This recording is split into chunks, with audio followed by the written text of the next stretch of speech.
Hello everyone, thank you for having me.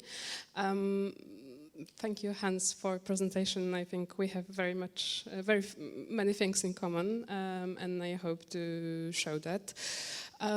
What I would like to talk to you about today is about local culture heritage and how it could be recognized and valued. But let me start with some pictures of parts of cultural heritage. I'm sure you know, if not every one of them, most of them. And we know that GLAM institutions are digitizing and putting online so much and doing a great job in it. But I think as well that maybe there are not many people or cultures and stories and histories are represented in our institutions. So that's what I'd like to focus on today, because I know and I support many challenges that we face in GLAM institutions, and of course their data space, copyright, big issue, and in general sustainability. But I think we should add to that if everyone and everything is represented in collections that we put online or we support. So I come to you from Poland, from Center Community Archives. I don't know if you've heard the term community archives. If not, I'm sure there are many in your countries, maybe not under such name, but maybe under a different name. But what are these? These are bottom-up initiatives that collect stories, unique documents, photographies, recordings that tell stories of themselves.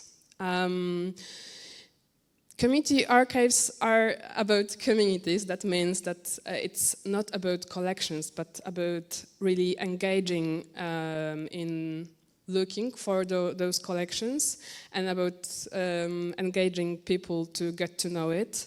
So wide dissemination, and to make those collections relatable, to make those collections and archives tell our stories that maybe are not told otherwise and in other places.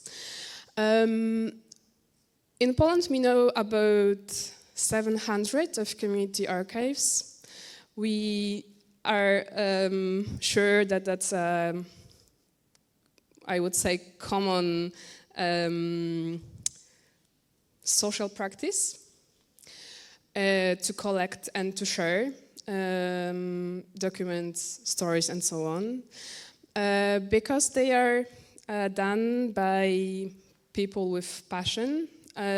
Sometimes that are informal groups. Sometimes those groups, those archives can be based in local GLAM institutions like local libraries or local cultural centers. And that movement is very live. That means people come in, join, and maybe later on they change their mind and give it to someone else. But that's the main point is that they can tell their stories by themselves. And we, in the Center of Community Archives, we are not an archive. We support community archives by education and culture projects, promotion, and digital infrastructure. And the last, that's what I want to focus on today. So Community Collections is a portal that was made specifically for community archives. Now we have more than 230 community archives and around 150,000 files. And of course, for GLAM institutions like the bigger one, 150,000 files is, I would say, nothing. But those are files that are very, very unique. Those are files that can make those communities belong and can make their identity. And I'm sure that for me it's very important nowadays. We know that in the whole world how it is important to have your identity, to feel that you belong, and so on and so on. So that's a mixture between culture and, I know, democratic world and so on.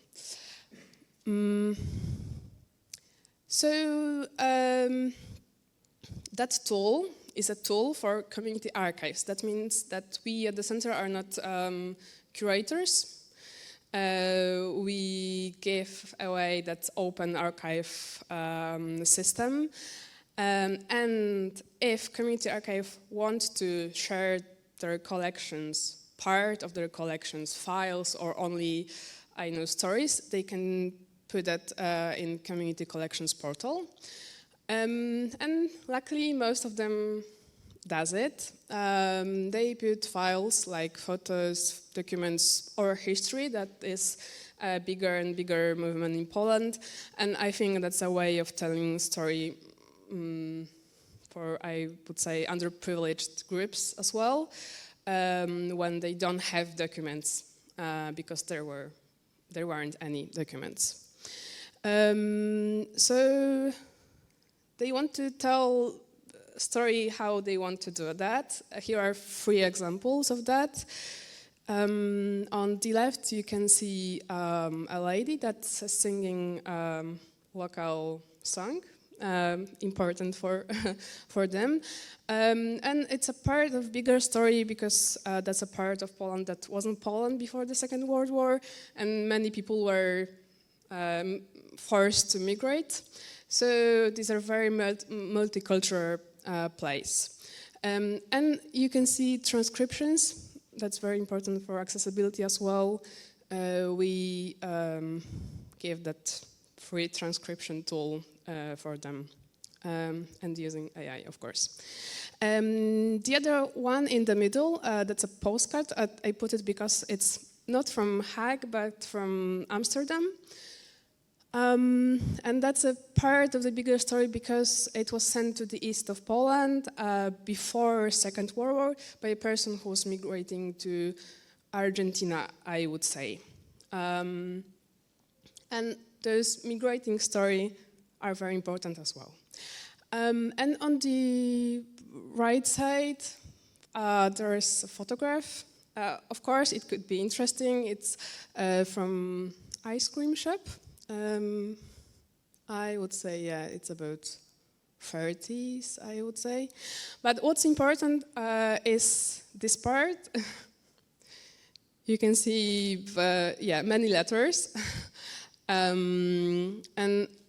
Open Archive system is based on ISAT-G standard, so it's international standard for archives. And community archives, have to put all those information that are needed. But they do that in their way as well, because here you can find not only who are the girls, but a very big context of that photograph. And what's important as well, it's put in a language that is more user-friendly, because it was written by a regular person, not an archivist. So these are examples of how community archivists can tell their stories. But that's not all. Oh yeah, and the other way of getting to know community archives is map of our portal. Because maybe you were migrating, you change your place of living and so on, and you don't know that they're interesting for you specifically. documents next to, for example, your place of birth. And that made all those documents special because they're important for someone. It's not always easy to understand how such photograph or document is important, but they, and believe me, they make identities and they make communities. But our portal is not everything because it's always about relationships and making communities work, or even, yeah, I would say. So last year we had the beginning of new functionality at our portal. It was crowdsourcing mixed with gamification. And I really love that term from keynote speech about enrichment of audiences, because of course crowdsourcing, we can use AI and we will be using that for part of it, but it's about relationships and enrichment of those communities. So we wanted to open big and invited a few community archives to tag their collections and to bring people that wasn't interested in their archives, didn't know about them. It was very multi-generational, and I would say it was a very happy moment for them and very, very meaningful. So that was the opening of that. And the other example is social campaign, our recent social campaign connected to oral history. As I've mentioned before, it's a bigger movement in Poland, and we have more and more our stories at Community Collections portal. And we wanted to show everyone that we can reflect in those stories, even though they're stories of, I would say, regular people, but we have connections to them. For example, there is, or there will be later on, one lady, young lady that went to kindergarten in now very important historic place. And yeah, during communist times, there was a kindergarten there, and she told that she ate, tomato soup there. And now we can go to there and get to know big history. But there was daily life there as well, and every story of those people can say that. I would say that we in GLAM institutions have that role and should have that aim to help people reflect and relate to our collections, because it's about relationships. It's about making people worth, and that we hear their story, and we can help them in sharing their stories as well. So I would say thank you, and I hope let's stay in touch. I'm sure that you in your institutions have maybe similar projects, similar approach. I would love to get to know you and your project as well, and I will be happy to answer questions later on. Thank you. Okay, excellent. Now we have 15 minutes until lunch, so we can really ask some questions. Is there any question from the audience first? If somebody, please raise hand. Yeah? Okay. Let's break the ice. I would like to ask you, this is good model for communities, yeah, and as I have good understanding, this is local communities. What about the local cultural heritage institution? Do you think to use the same model to help the small local cultural heritage institution to publish their content? Did you have any cooperation in that direction? Thank you. So, as I've mentioned, sometimes those community archives are based in local heritage institutions like local libraries and cultural centers. But what is important in community archive, that is bottom up. So I would say it's somehow outside of institution. Of course, it's very often it's much needed that support from local institution because it has a place or so on and so on. But cultural institutions have their own funding and way of funding it, and we want to focus on groups. I told you about community archives because that's difficult to translate it, because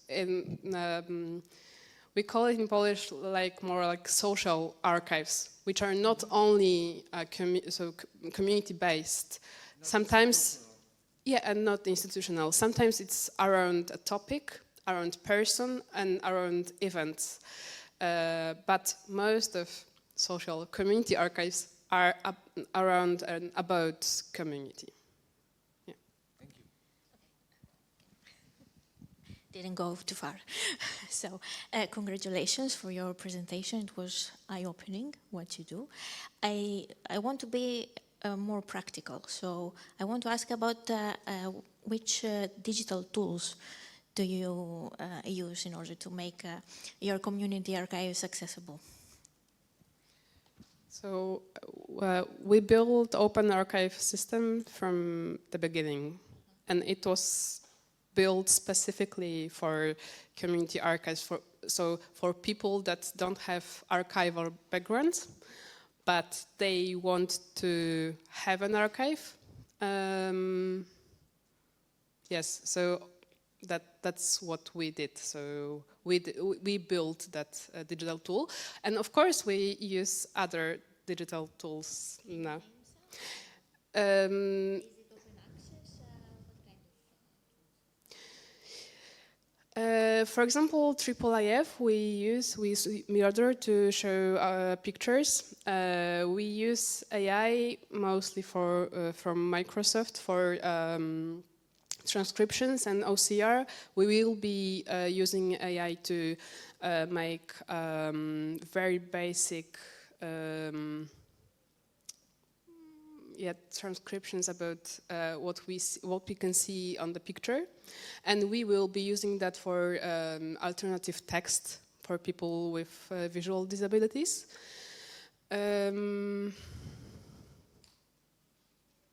Yes, that's, I think, yeah. I have also a question for you, Eva.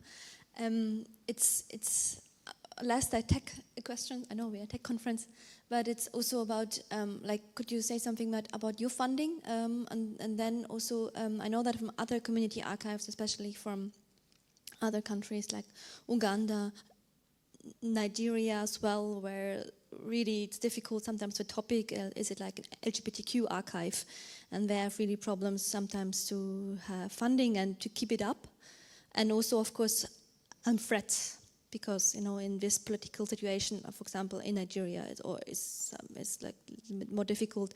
And you said as well that some topics are like biased, and some topics are also a little bit critical in Poland. But what do you do if there's nobody there anymore? Do you have like a long-term preservation strategy? Where is it stored?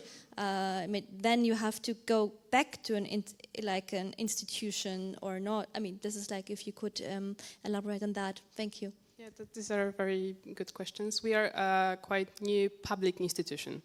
So we are public funded by Ministry of Culture, but we grew up somehow from an NGO that is the biggest, or one of the biggest community archives in Poland, focused on history of 20th century.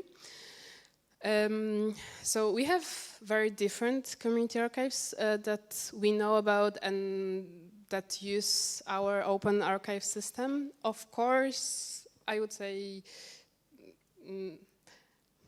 I can't say that there isn't any threat, because, yeah, keep your fingers crossed on Sunday, we have elections.